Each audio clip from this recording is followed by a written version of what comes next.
செவி வழி கதை கேட்க வந்திருக்கும் அன்பு நேயர்களுக்கு இனிய வணக்கங்கள். எழிலன்பு ஆடியோ நாவல்ஸ் சேனலுக்கு உங்களை அன்புடன் வரவேற்கும் நான் உங்கள் பிரீத்தி திலீபன். கதை கேட்போம், காதுகளுக்கு இனிமை சேர்ப்போம். இந்த ஆடியோ நாவல்ஸ் உங்களுக்கு பிடித்திருந்தால் லைக் பண்ணுங்க. உங்கள் கருத்துக்களை கீழே கமெண்ட்ஸ்ல சொல்லுங்க.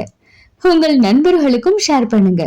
நம்ம சேனலில் தொடர்ந்து கதைகளை கேட்டு மகிழ சப்ஸ்கிரைப் பண்ணுங்க. கூடவே நோட்டிபிகேஷன்ஸ் பெற பெல் பட்டனையும் தட்டி விடுங்க. இப்ப கதை கேட்கலாம் வாங்க. எழுத்தாளர் எழிலன்பு அவர்களின் ஜதியோடு சதிராடு, அத்தியாயம் 4. நேத்து என்ன நடந்தது நிருபன் என்று கேட்ட அவர்களின் மாஸ்டர் சைலேஷை அமைதியாக பார்த்தான் நிருபன். அவன் அருகிலேயே விரைப்புடன் நின்றிருந்தான் கௌஷிக். தன்னை நிருபன் அடித்ததை மாஸ்டரிடம் சொல்ல அவர் அவர்களை அழைத்து விசாரித்து கொண்டு இருந்தார். பதில் சொல்லு. முந்த நாள் ஷூட்டிங் போயிட்டு இருந்த போது நீயும் மதனாவும் சொதப்பி வச்சுட்டு இருந்தீங்க. உங்களையெல்லாம் அதோட விட்டது தப்பா போயிடுச்சு. நேத்து உங்களால செட்ல கலாட்டா. என்னடா நினைச்சிட்டு இருக்கீங்க நீங்கெல்லாம்? இது என்ன, நீங்க சண்டை போட்டு கட்டி பொருளும் இடம்னு நினைச்சீங்களா? நீங்க செய்யற தப்பால எனக்கு தான் கெட்ட பேர் வரும். என் குரூப்ல ஒழுங்கா இருக்க முடியலன்னா இடத்த காலி பண்ணிடுங்க. வேலையில சின்சியரா இல்லாத பசங்க எல்லாம் எனக்கு வேண்டாம் என்று முகம் சிவக்க ஆத்திரமாக கத்தினார். மாஸ்டர், நான் எதுவும் தப்பு செய்யல. அவன் தான் சும்மா இருந்த என்னை வந்து அடிச்சான். அவனை இங்கிருந்து விரட்டி விடுங்க என்றான் கௌஷிக். அவனை முறைத்துவிட்டு மாஸ்டர் புறம் திரும்பிய நிருபன், எனக்கு ஒரே ஒரு கேள்விக்கு மட்டும் பதில் சொல்லுங்க மாஸ்டர் என்றான். கண்களை இடுக்கி அவர் அவனை பார்க்க, நம்ம குரூப்ல உள்ள பொண்ணுங்க பாதுகாப்புக்கு நீங்க பொறுப்பா இல்லையா என்று கேட்டான். இதை எதற்கு கேட்கிறான் என்பது போல் அவனை பார்த்தார் அவர். சொல்லுங்க மாஸ்டர் என்றான் நிருபன். ஏன் செட்ல இருக்கும்போது ஏன் பொறுப்பு தான் என்றார். அப்போ இவன மாதிரி ஆளுங்களை எல்லாம் ஏன் நம்ம குரூப்ல வச்சிருக்கீங்க மாஸ்டர் என்று கௌஷிக்கை சுட்டி காட்டியவன், நான் இவனை அடிச்சதை சொன்னானே, அதுக்கு முன்னாடி இவன் செய்த காரியத்தை சொன்னானா? சொல்லி இருக்க மாட்டான். சொன்னா இந்நேரம் இங்க நின்று இருக்க முடியுமா? நேத்து என்ன நடந்ததுன்னு நீங்க என்கிட்ட கேட்டீங்க. அதே கேள்வியை இவன்கிட்ட இப்ப கேளுங்க மாஸ்டர். அவன் திக்கி திணறாம நேத்து நடந்தது முழுவதும் சொல்லிட்டான்னா நான் இந்த குரூப்பை விட்டு போயிடுறேன் மாஸ்டர் என்றான் நெஞ்சை நிமிர்த்தி கொண்டு. மாஸ்டர் ஒரு நொடி எதுவுமே பேசவில்லை. நிருபனின் கண்களை ஊடுருவி பார்த்தார். எந்த சலனமும் இல்லாமல் அவனின் பார்வை அவரை எதிர்கொண்டது. அப்படியே திரும்பி கௌஷிக்கை பார்த்தார். கௌஷிக்கின் கண்களில் சலனம். மாஸ்டரின் கண்களை நேருக்கு நேர் எதிர்கொள்ள முடியாமல் தடுமாறினான். அவனின் தொண்டை குழியும் அவஸ்தையுடன் ஏறி இறங்கியது. அவனின் நிலையை அனுமானித்து கொண்டே, நேத்து என்ன நடந்தது கௌஷிக் என்று நிதானமாக கேட்டார் சைலேஷ். மாஸ்டர், அதுதான் சொன்னனே, இவன் என்ன அடிச்சான் என்று சொல்லும் போதே அவனுக்கு திணறியது.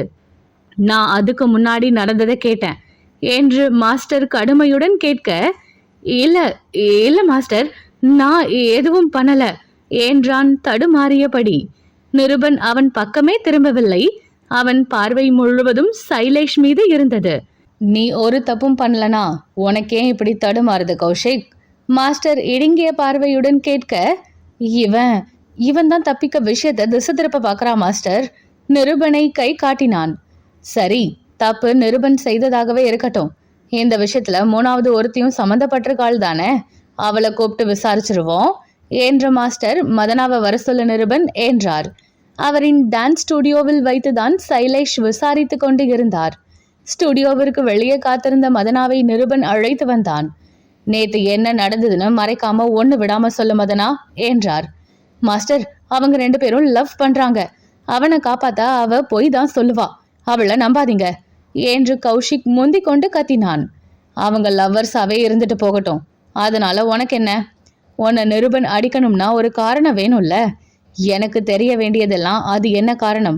உனக்கும் அவனுக்கும் எதுவும் முன் விரோதமா என்று மாஸ்டர் கேட்க, கௌஷிக்கின் தலை அவமானத்துடன் மறுப்பாக அசைந்தது.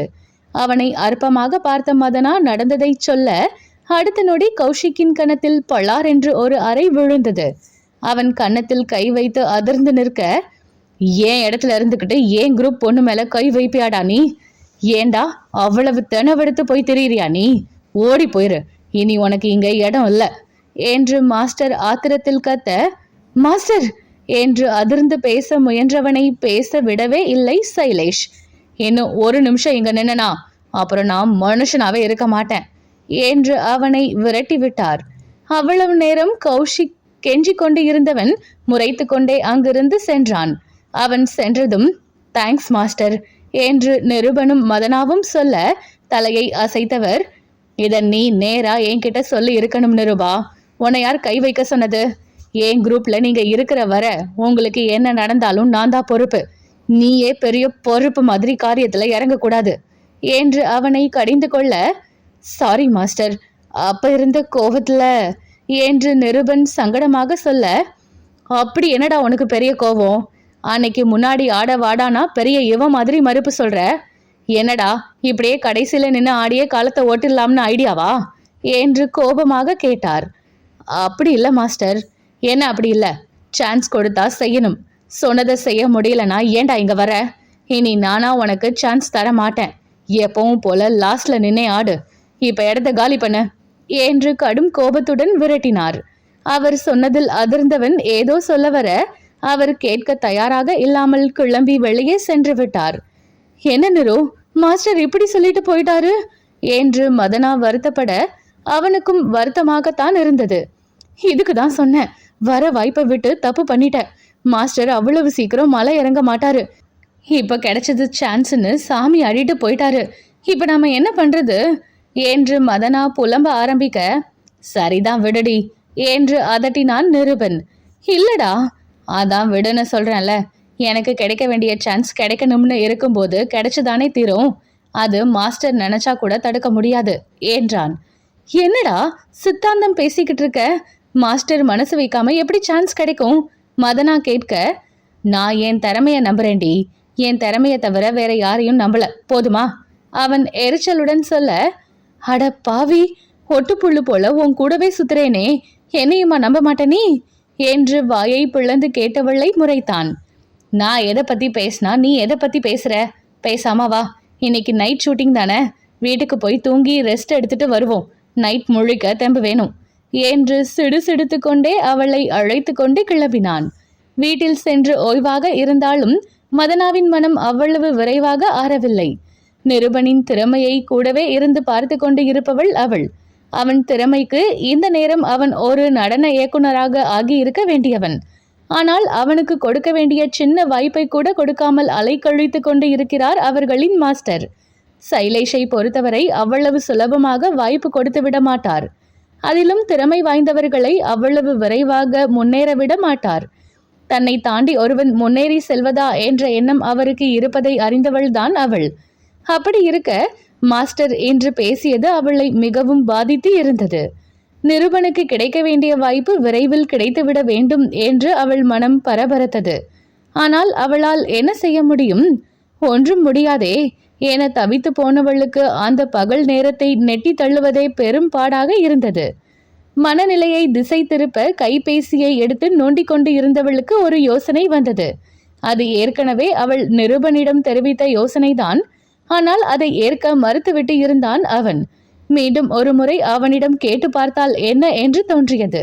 இந்த முறை அவன் மறுத்தாலும் விடக்கூடாது என்று முடிவு செய்த பின் தான் அவளால் சற்று இயல்பாக இருக்க முடிந்தது. அன்று இரவு 10 மணிக்கு ஆரம்பித்த படப்பிடிப்பு நள்ளிரவு 2 மணிக்குத்தான் முடிந்தது. படப்பிடிப்பு முடிந்து வழக்கம் போல் இருவரும் பைக்கில் வீடு திரும்பிக் கொண்டு இருந்தனர். அந்த நேரத்தில் சாலை ஆள் அரவமற்று இருக்க, இன்னைக்கு ஷூட் பண்ணின பாட்டு நல்லா இருந்துச்சுல்ல நிரு, கண்டிப்பா இந்த பாட்டு ஹிட் ஆகும் என்றாள் மதனா. பாட்டெல்லாம் ஓகே தான் மதனா, ஆனா அது கேட்க மட்டும்தான் நல்லா இருக்கும் என்று நிருபன் சொல்ல, என்னடா இப்படி சொல்ற? மாஸ்டர் ஹீரோக்காக ஸ்பெஷல் ஸ்டெப் எல்லாம் வச்சிருந்தாரேடா. ஹீரோ சும்மாவே டான்ஸ்ல பிச்சு உதறுவாரு. இப்ப செமையா செய்து கலக்கி இருந்தாரே, செட்டே ஆரவாரம் பண்ணாங்களே என்று மதனா படபடவென்று பொரிய, எல்லாம் சரிதாண்டி, ஆனா அந்த ஆக்டர் திறமைக்கு இன்னும் பெஸ்டா ஸ்டெப் போட்டிருக்கலாம். அப்படி மட்டும் போட்டிருந்தா அது ட்ரெண்டிங் ஆக வாய்ப்பு அதிகம் என்றான் நிருபன். அப்படி என்ன ஸ்டெப்ஸ் போட்டிருக்க முடியும்னு நினைக்கிற நிரோ என்று கேட்டதும் வண்டியை ஓரமாக நிறுத்தினான். என்னடா இப்ப எதுக்கு நிறுத்தின?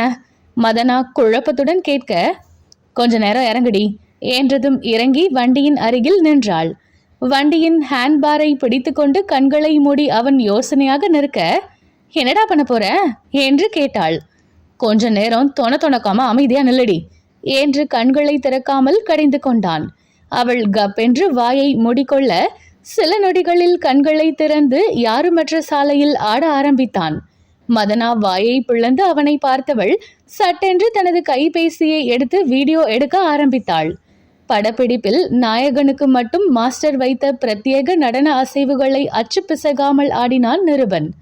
சில நொடிகளில் ஆடி முடித்துவிட்டு மதனாவை பார்த்தவன், இதுதான மாஸ்டர் கொடுத்த ஸ்டெப்ஸ் என கேட்டான். இதேதான் நிரு, ஹீரோவை விட சூப்பரா ஆடினடா என்றாள் வியப்புடன். இப்போ இத பாரு என்றவன் மீண்டும் சில நொடிகள் கண்களை மூடினான். தாங்கள் செட்டில் கேட்ட பாடலையும் இசையையும் கண் மூடி உள் வாங்குகிறான் என்று இப்போது அவளுக்கு புரிந்தது.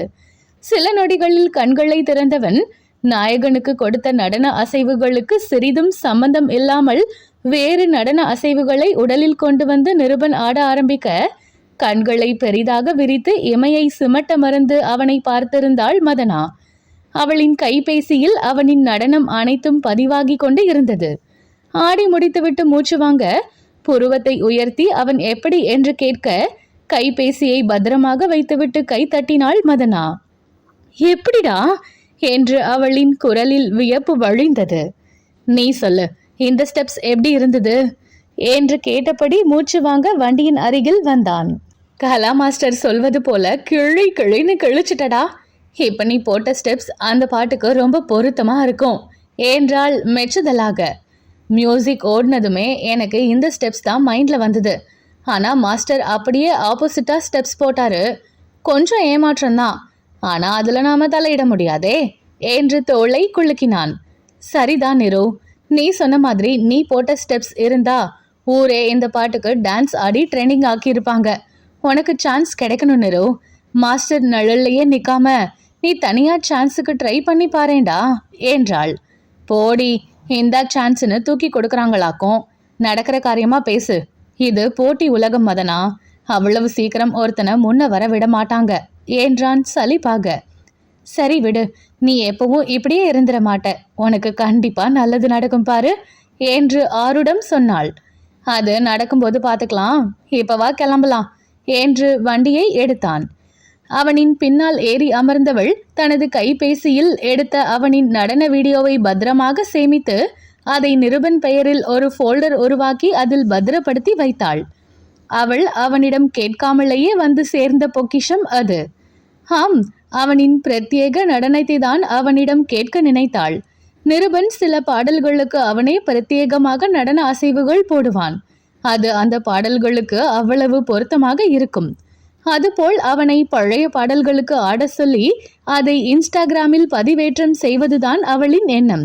ஆனால் அவளை எதிர்பார்க்காத அளவில் இனிமேல்தான் வெளிவரப்போகும் பாடலுக்கு நிருபனின் நடன அசைவுகள் கிடைத்துவிட்டன. என்ன, இந்த வீடியோவை பாடல் வெளிவரும் முன் வெளியிட முடியாது. பாடல் வெளியாகும் நாளுக்காக காத்திருக்க வேண்டும். பாடல் வெளிவரும் நாளில் அவனது வீடியோவை சர்ப்ரைஸாக வெளியிட வேண்டும் என்று தனக்குள் தீர்மானம் செய்து கொண்டாள். ஆனால் முன்பே அவள் கேட்டபோது அவனுக்கு சமூக வலைதளங்களில் எல்லாம் ஆர்வமில்லை என்பதால் மறுத்திருந்தான். இப்போது அவனுக்கு தெரியாமல் வெளியிடும் போது என்ன சொல்வானோ என்ற பயம் அவளுக்குள் இருக்கவே செய்தது. ஆனாலும் சமாளித்து விடலாம் என்ற குருட்டு நம்பிக்கையில் அலட்சியமாக இருந்தாள். அவள் தன் ஆட்டத்தை வீடியோ எடுத்ததை எல்லாம் நிருபன் கவனித்திருக்கவில்லை. கவனித்தாலும் மனதில் பதியவில்லை.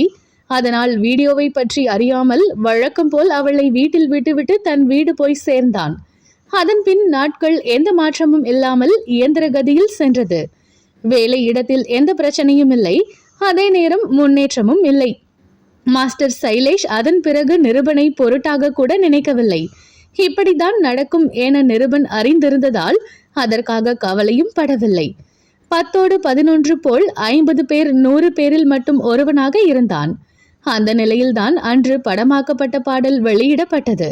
அந்த சந்தர்ப்பத்திற்காகவே காத்திருந்தது போல் அதற்கு மறுநாள் நிருபன் பிரத்யேகமாக ஆடிய நடனத்தில் அந்த பாடலை பின்னணியில் இணைத்து வீடியோவை பக்காவாக தயார் செய்து இன்ஸ்டாகிராமில் நிருபன் பெயரையும் டேக் செய்து வெளியிட்டாள் மதனா.